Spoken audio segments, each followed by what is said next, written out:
Nisan paling awal yang terbaca tertulis tahun 475 Hijriah atau 1082 Masehi. Meskipun milik seorang muslim asing, ada keraguan apakah nisan tersebut tidak diangkut ke Jawa di masa setelah tahun tersebut. Bukti pertama muslim pribumi Nusantara berasal dari Sumatera Utara.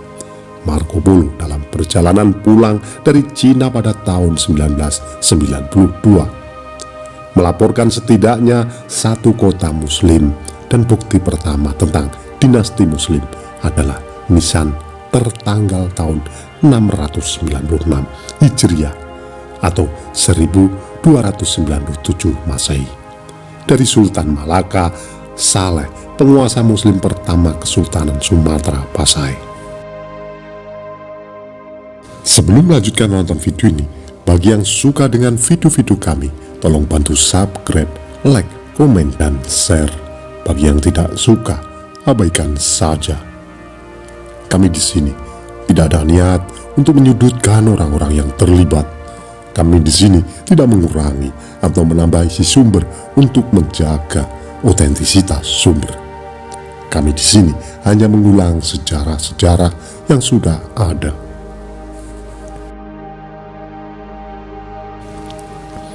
Dengan batu nisan selanjutnya menunjukkan diteruskannya pemerintah Islam. Kehadiran sekolah pemikiran Syafi'i yang kemudian mendominasi Nusantara dilaporkan oleh Ibnu Battuta, seorang peziarah dari Maroko.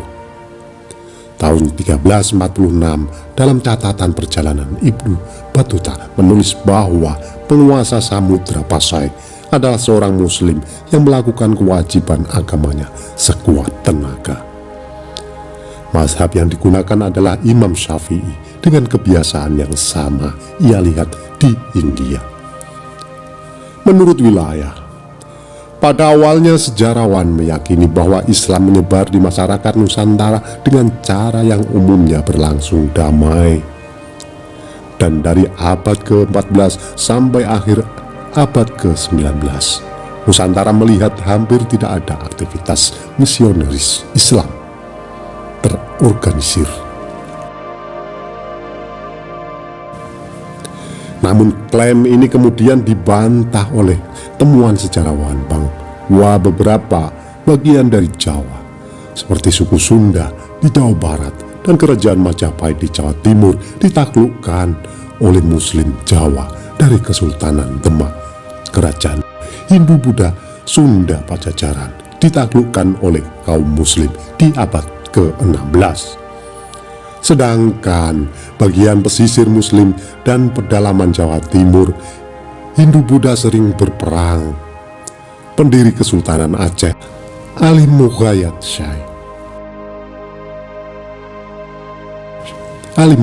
Shah memulai kampanye militer pada tahun 1520 untuk mendominasi bagian utara Sumatera dan mengkonversi penduduk menjadi Islam.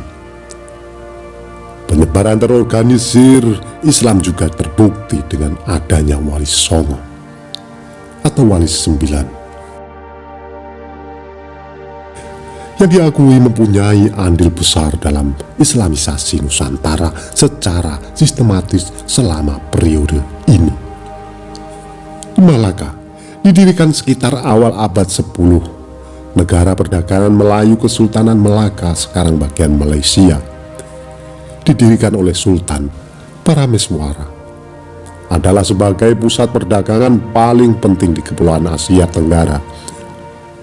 Pusat kedatangan muslim asing, dengan demikian muncul sebagai dukungan penyebaran Islam di Nusantara. Parameswara sendiri diketahui telah dikonversi ke Islam dan mengambil nama Iskandar Syekh setelah kedatangan Laksamana Cheng Ho yang merupakan suku Hui Muslim dari negeri Cina. Di Melaka dan tempat lain batu-batu nisan bertahan dan menunjukkan tidak hanya penyebaran Islam di Kepulauan Melayu, tetapi juga sebagai agama dari sejumlah budaya dan penguasa mereka pada akhir abad ke-15. Di bagian utara Sumatera, bukti yang telah lebih kuat mendokumentasikan transisi budaya yang berlanjut berasal dari dua batu nisan akhir abad ke-14 dari Mingi Tojo di Sumatera Utara, masing-masing dengan tulisan Islam tetapi dengan jenis karakter India dan lainnya Arab. Berasal dari abad ke-14, batu nisan Brunei, Trengganu, Timur Laut Malaysia, dan Jawa Timur adalah bukti penyebaran Islam. Batu Trengganu memiliki dominasi bahasa Sanskerta atas kata-kata Arab, menunjukkan representasi pengenalan hukum Islam. Menurut Jing Ye Senglan, survei umum pantai Sumatera 1433 yang ditulis oleh Mahuan pencatat sejarah dan penerjemah Cheng Ho, negara-negara utama di bagian utara Sumatera sudah merupakan Kesultanan Islam. Pada tahun 1414, Cheng Ho mengunjungi Kesultanan Melaka. Penguasanya Iskandar Shah adalah Muslim dan juga warganya, dan mereka percaya dengan sangat taat.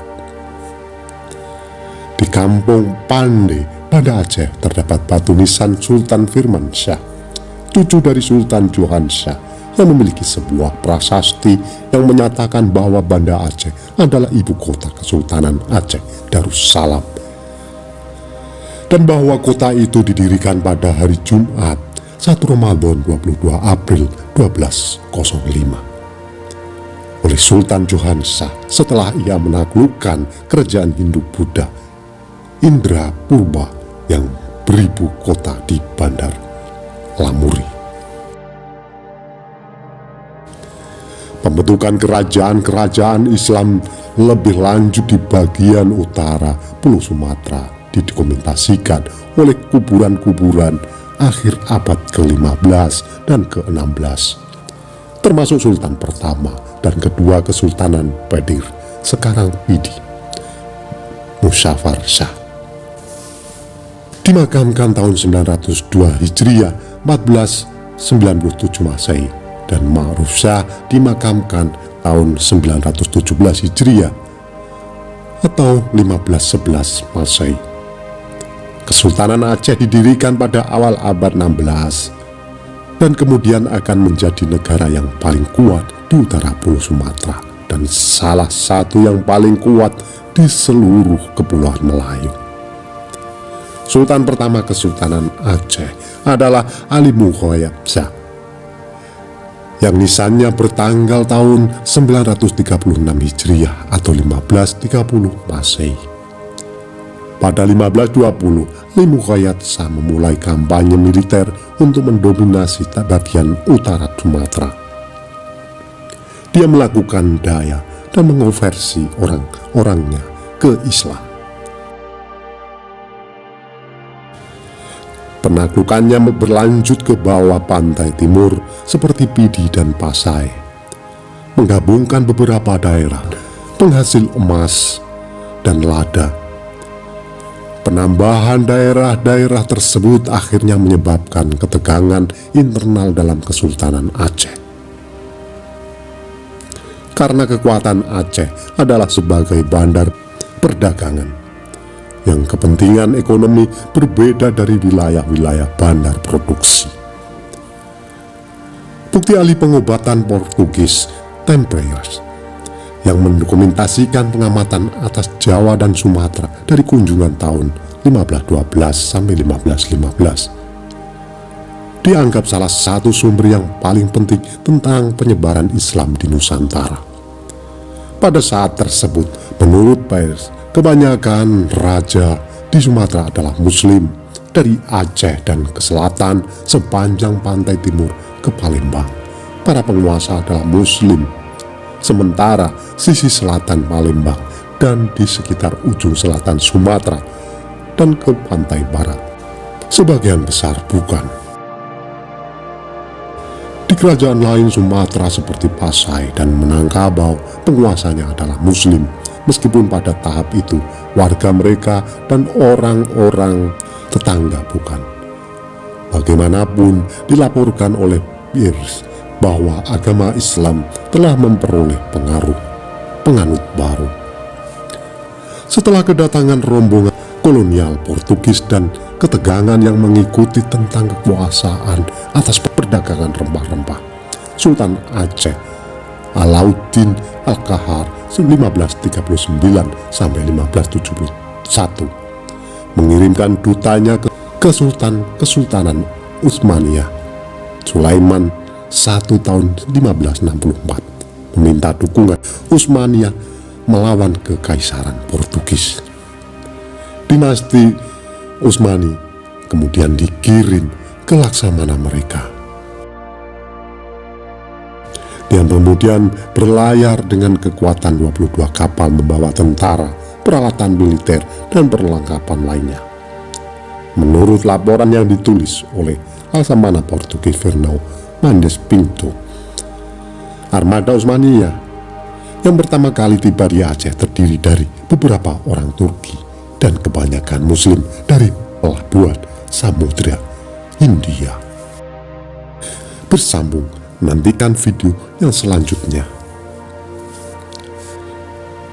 Itulah tadi ulasan singkat kami mengenai penyebaran Islam di Nusantara menurut beberapa versi. Apabila ada kesalahan dalam kami menyampaikan, mohon diluruskan dan mohon maaf. Terima kasih yang sudah menonton sampai selesai.